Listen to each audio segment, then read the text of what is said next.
how do we get to success here? Blame for that war. I mean, look, the war started under Joe Biden's watch. He destroyed our energy policies. He empowered Russia. He was siding with Iran and China, which was also helping Russia. Wait, but you blame Joe Biden for the war? This all started under Joe Biden. But who started the war? But my point is that war wouldn't have started if Donald Trump's in the White House. If we have a strong hand in the White House, Vladimir Putin does not go into Ukraine. That's just the truth. We had a weak hand in the White House. Well, Joe Biden let it happen. That's your analysis and your view, but you don't know that for sure. That's CNN host and one handsome lady, Kaitlan Collins, stunned at the notion of Joe Biden's weakness emboldening our adversaries abroad. Welcome to Nerk News. I'm Nerkish, and it looks like the hacks in establishment media have decided to take a break from blaming President Trump for everything to run a little interference for their old pal Joe Biden. Here's Congressman Chip Roy upsetting Kaitlan Collins by pointing out that strong leadership really is the best deterrent to conflict. All I know is there weren't a lot of wars getting started under President Trump.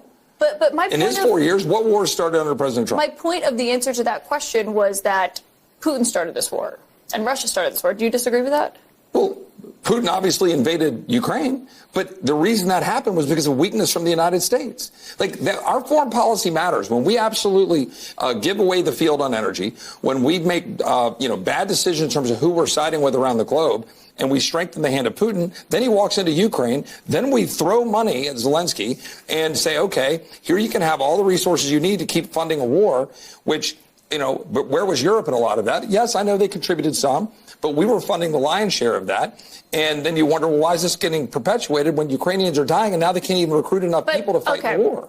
But I'm not going to argue this point, but it is well known that Putin has long believed that Ukraine is part of Russia. He does not think Ukraine is a sovereign nation. He thinks it belongs to him. That was his position long before Joe Biden took office and they started amassing troops. Sure, and for the 4 years of President Trump, he didn't go into Ukraine, did he? It's funny that Collins is basically showing her hand here. I mean, she's practically admitting that she was asking Chip a leading question to either get a desired response or spur conflict that her and her network could later spin liberal narratives around. I mean, notice how quick she was to preface what he said as subjective opinion. But when's the last time you heard anyone on CNN or establishment media say that about their own opinions or the BS they peddle on their networks every day? You'll be hard-pressed to find it because the only time they ever do that is when a conservative comes on and says anything that goes against their Democrat-issued narratives. And look, again, your policy. But he didn't give Crimea back, did he? Well, but you wonder whether or not you're going to have a war. But did he give Crimea? He didn't give back the other land that he had taken illegally when Obama was in office. That raises the issues under Obama. The point is, when you have weakness in the United States, you have weakness in the White House, then you're going to have people around the globe who act, and people are saying, well, he loves to side with Putin. No, President Trump wants to make sure we have a strong America that is siding on the side of righteousness, but to deliver results. The president wants a ceasefire. He's been very clear about that. He campaigned on that. He talked about that. He wants peace. And so right now they're saying have a ceasefire. And the president was serious about saying we can sit down with Russia and try to figure out where the lines will be drawn, figure out Crimea, figure out Donbass. But at the end of the day, we've got to actually know what the path to success is. Ukrainians are dying by the tens of thousands. If you have a ceasefire here where we can get to the table instead of having Ukrainians getting killed because we're fueling a war that Zelensky nor European leaders have ever given us a path to success, the president is leading us down the path